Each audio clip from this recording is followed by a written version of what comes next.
أعوذ بالله من الشيطان الرجيم بسم الله الرحمن الرحيم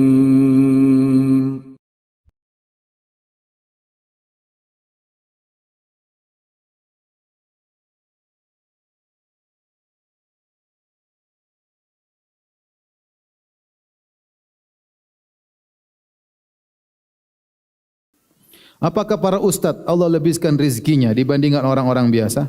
Saya rasa tidak juga. Ustadz seperti yang lain juga. Ustadz ada yang rezekinya lancar, ada ustadz yang tersendat-sendat, ada ustadz saya tahu tidak bisa beli sampo dulu, ada. Macam-macam orang ya. Ada ustadz sampai naik turun gunung, dia kerja sendiri cuma penghasilan sedikit. Saya ada kenalan seorang, subhanallah, dia pernah ngajak saya berdakwah, ustadz, dakwah kampung saya, waduh, naik gunung turun gunung, waduh, saya bilang antum aja lah, saya belum sampai iman saya ke situ. Ya, miskin, tidak kaya, ya. Tapi ada ratusan orang, bahkan saya dengar 1000 lebih sudah masuk Islam lewat dia. Ya.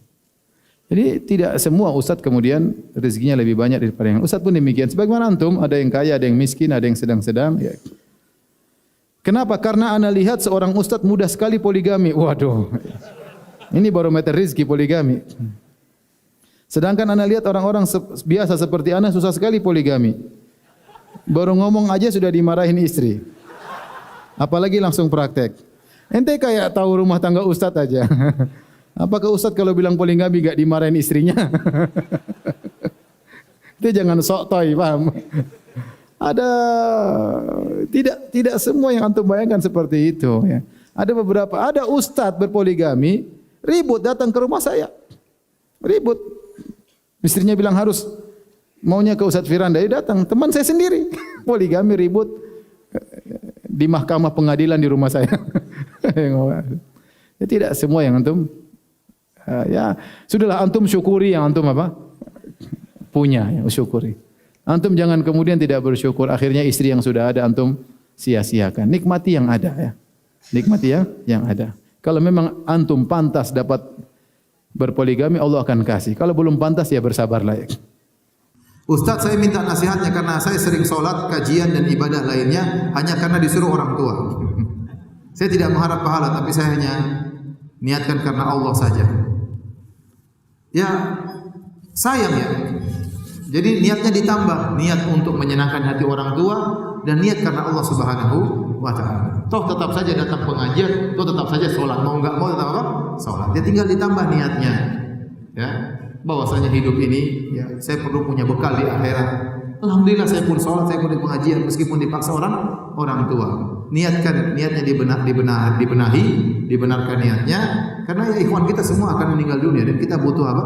Butuh bekal di akhirat kelak. Ya. Mungkin yang bertanya masih muda disuruh orang tua. Ya. Kalau anda masih muda sudah punya bekal luar biasa. Apalagi Nabi sebutkan tatkala di hari kiamat kelak di antara dinaungi oleh Allah, kata Nabi SAW, syabun nasya'a fi ibadatillah, seorang pemuda yang tumbuh di atas ketakwaan kepada Allah. Ya. Saya kalau boleh kembali kepada masa lalu, saya ingin kembali lagi masa lalu. Saya nggak bisa. Coba kalau dari saya baru ngaji setelah lulus SMA, setelah kuliah, waktu di UGM baru saya mulai ngaji. Waktu saya masih SMP SMA saya nggak tahu ngaji, nggak pernah belajar bahasa Arab, nggak pernah. Saya pingin seandainya boleh kembali lagi, saya kembali lagi. Tapi nggak bisa. Apa yang Allah berikan kepada saya syukuri sekarang. Nah, antum yang sekarang orang tuanya sudah dapat hidayah, anak-anak disuruh ngaji, itu orang tua yang baik. Ya. Disuruh ngaji saja masih muda. Ya. Ana seorang pemuda yang sedang mencari pasangan hidup.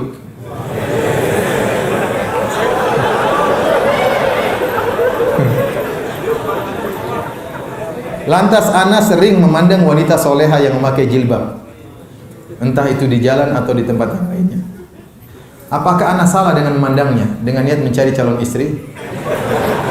Bukankah mencari calon istri juga dilihat dari kecantikannya? Iya, tapi bukan lihat di jalan. Jadi itu melihat, mencari dulu informasi, kalau sudah cocok baru nazar. Bukan di depan kantor ngelihat. Itu nador melulu namanya, bukan nador. Nador itu tidak syar'i. Nador yang syar'i itu kita mencari informasi, ditunjukkan seorang wanita baru kita menador. Bukan semua cewek kita lihat. Istri orang pun kita nazar. Buat itu istri orang sudah nikah. Nazar ngapain? Nazar istri orang. Ketika Zam-Zam hilang, bagaimana orang Mekah mendapatkan air? Aduh, saya tidak sempat nanya mereka ya. Tetapi jelas ada sumber air yang lain. Ya, mungkin bukan cuma air Zam-Zam, tapi air Zam-Zam yang sangat istimewa, yang airnya tidak pernah habis ya. Tidak pernah habis. Bahkan sekarang saya dengar sebagian penelitian justru kalau Ramadan atau bulan haji volumenya semakin apa? Semakin banyak. Dan itu di antara mukjizat yang nampak dari dulu sampai sekarang enggak habis-habis, padahal air Zam-Zam diambil terus. Jadi di Madinah itu ada pembagian gratis. Di Mekah ada pembagian juga gratis. Jadi orang ambil banyak tidak habis-habis. Kita enggak tahu sumbernya ya apa namanya bagaimana, tapi yang jelas airnya luar biasa. Kemarin ada ini cerita nyata, saya ketemu dengan orangnya langsung, dia kena kanker. Saya ketemu di Pekanbaru. Dia di kemo di Singapura apa di Malaysia ya. Kemudian ada kawan yang kasih bekal dia air Zam-Zam. Intinya setelah dia di kemo, dia minum apa saja tidak bisa kecuali air Zam-Zam. Kecuali air Zam-Zam. Dia minum air putih muntah, dia minum apa muntah. Maka kecuali air Zam-Zam, dia minum air Zam-Zam tidak mengapa, ya. Dia kemudian setelah itu setelah di kemo badannya masih kuat. Dokter sampai heran kenapa? Rupanya dia konsumsi apa? Zam-Zam terus. Dan banyak orang sembuh karena Zam-Zam. Saya pernah ketemu orang, Ustadz saya waktu itu apa namanya ambeien ya. Saya bingung Ustadz, bagaimana akhirnya saya Zam-Zam bismillah sembuh akhirnya. Ya itu antum saja, yang lain belum tentu. Jadi keyakinan. Jadi Zam-Zam itu perlu dengan keyakinan. Banyak orang tidak begitu yakin akhirnya tidak sembuh-sembuh ya. Makanya kata Nabi sallallahu alaihi wasallam, "Ma'u Zamzam lima syuriba lahu." Air Zam-Zam tergantung niat orang meminumnya. Rasulullah mengatakan innahu ta'amu tu'min wa shifa'u suqmin. Sesungguhnya Zam-Zam itu bisa membuat kenyang dan bisa menyembuhkan penyakit, dan banyak orang sembuh dengan Zam-Zam. Ustaz, apakah salah kalau anak suka dengan akhwat yang umurnya lebih tua dari anak 6 tahun? Tidak salah. Yang lebih 70 tahun juga tidak apa-apa. Kalau suka enggak ada salahnya. Kenapa orang tuanya seperti tidak setuju kalau anak nikahi? Ya mungkin orang tuanya ragu Anda masih kecil. Gimana nikah dengan perempuan sudah dewasa, atau berpikir macam-macam, kok anak muda suka dengan akhwat yang lebih tua 6 tahun. Ya antum jelaskan kepada calon mertua antum bahwasanya saya benar-benar suka, saya bukan mencari harta, saya benar-benar sayang sama dia. Silakan. Ya. Baru begitu saja sudah mundur. Maju dulu. Maju dulu. Berikan keyakinan kepada calon mertua, kalau perlu bawa mobil bertamu, jangan naik Gojek.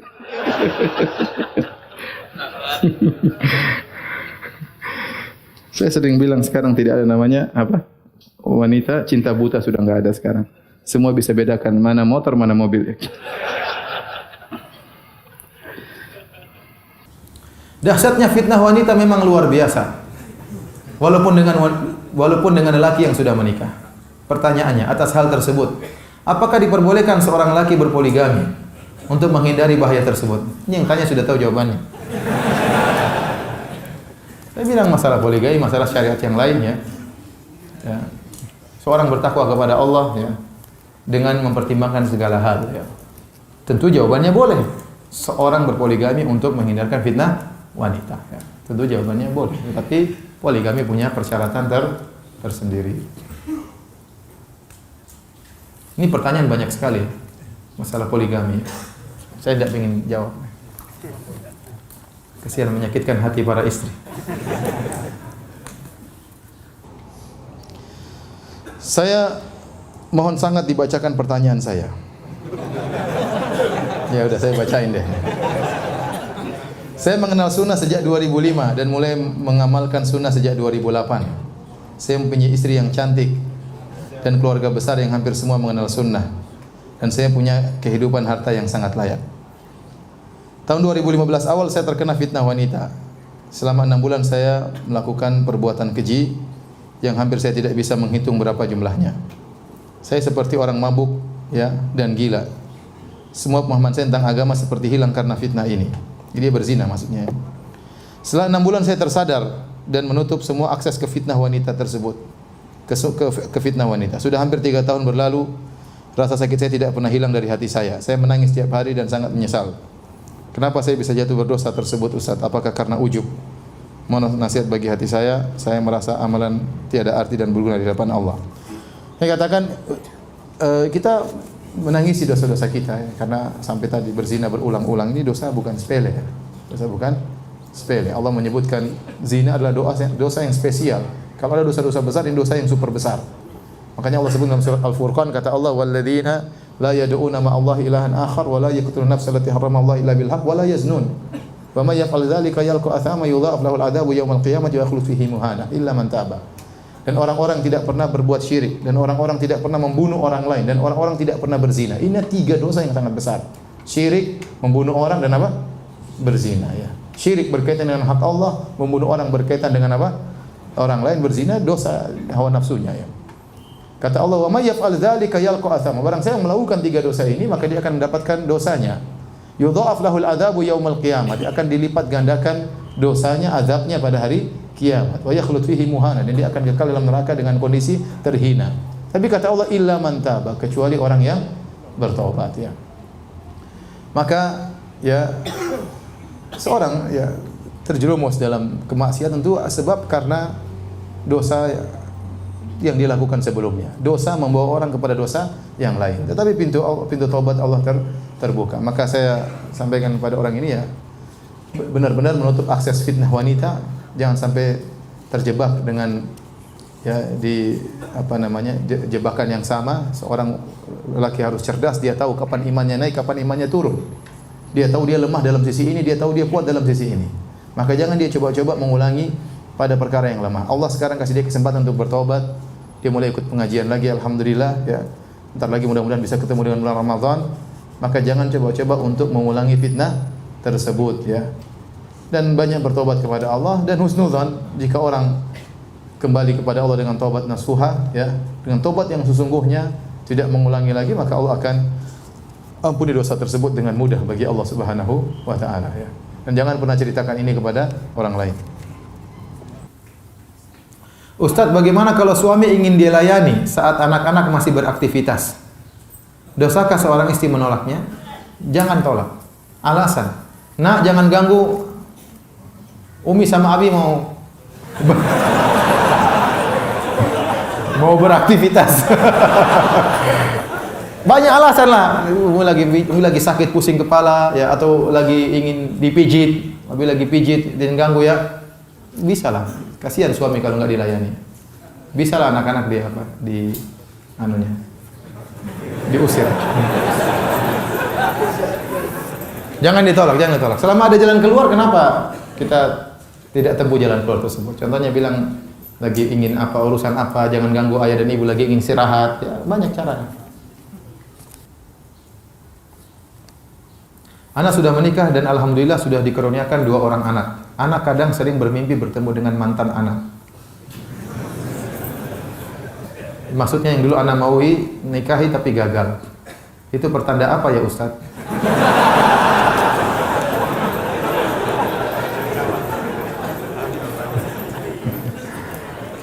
Apalagi mimpi ketemu mantan habis diomelin istri. Waduh. Enggak usah tanda apa-apa ya, udah anggap aja lewat. Anda udah dikasih yang halal, jangan cari yang haram. Kata di antara doa Nabi, Allahumma kfini bihalalika an haramika. Ya Allah, cukupkan aku dengan yang halal dan jauhkan aku dari yang apa? Yang haram. Sudah dikasih istri yang halal, jangan cari-cari yang haram. Ustaz, saya mau menikahi wanita, tapi saya meminta waktu sampai bulan Syawal. Bagaimana jalan yang baik agar tidak terjadi fitnah pada saat menunggu sampai bulan Syawal?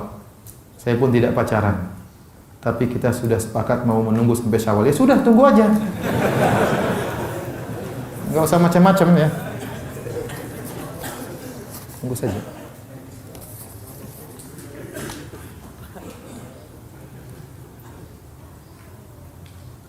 Ustaz, ana minta solusi. Ana selalu merasa terbawa nafsu kalau ngobrol sama perempuan. Walau teman sendiri. Berarti Anda masih normal. Padahal Anda sudah nunduk. Ustaz, gimana solusinya? Ya sudah, jangan ngobrol sembarangan. Ya, jangan ngobrol sembarangan. Boleh tahu ngobrol menimbulkan syahwat, ngapain ngobrol sama perempuan? Ya, ngobrol sama perempuan tuh kelezatan. Orang kadang telepon sampai setengah jam sama istri orang lain. 1 jam sama, karena ada kelezatan, ada setan hadir di situ. Makanya dihiasi lah, ngomong sama istri, cepat sayang, cepat sayang, cepat sayang. Sayang cepat. WA sama istri enggak betah, tapi kalau sama istri orang lama. Itu ada setan di situ. Seharusnya Anda betah WA-an sama istri, betah ngobrol sama istri, bukan betah ngobrol sama istri orang lain. Ya, enggak boleh. Bahkan saya ingatkan sebagian dai seperti itu. Telepon sama perempuan setengah jam ngapain? Dia bilang, itu istri orang. Telepon setengah jam, tanya, Ustaz ini setengah jam ngomong apa aja.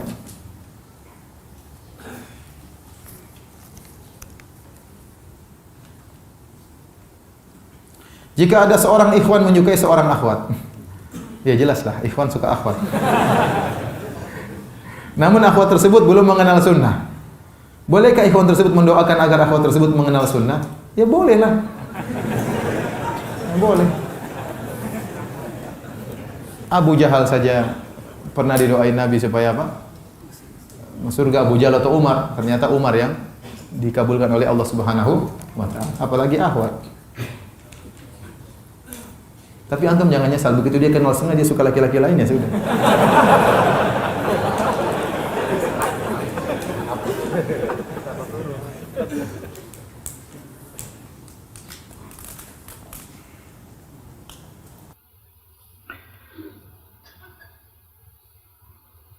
Afwan Ustaz, ana mengenal 2 akhwat dan ana seorang bujang. Yang pertama adalah seorang gadis, tapi dia belum mengenal sunnah secara total, tapi dia penurut jika diafori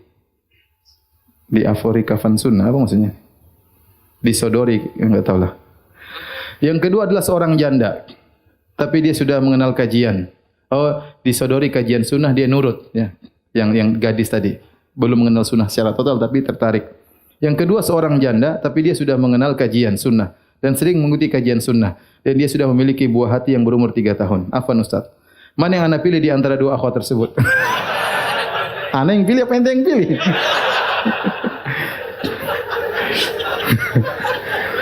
Manakah yang anda pilih di antara 2 akhwat tersebut untuk menjadi zaujah ana, istri ana? Karena ana bingung untuk memilihnya, namun ana cenderung kepada akhwat yang kedua karena ana termotivasi dengan Jabir bin Abdullah. Salahkah ana nikah dengan pilihan tersebut? Tidak salah ya akhi. Bismillah ya. Antum pilih janda, pilih gadis, terserah ya. Terserah. Saya cuma bisa kasih wasiat antum salat istikharah, berdoa kepada Allah Subhanahu wa taala, minta petunjuk kepada Allah. Antum tidak tahu kebahagiaan antum di akhwat yang mana ya. Setelah antum istikharah, bismillah, insyaallah la nadamah ba'da istikharah, maka tidak ada penyesalan kalau sudah istikharah. Kalau memang hati antum condong kepada yang kedua dan Allah tetap mengkokohkan kepada yang kedua, ya bismillah, insyaallah nolong janda, ada anak antum rawat, insyaallah pahalanya besar ya. Terserah ya. Atau antum ambil dua-duanya juga boleh.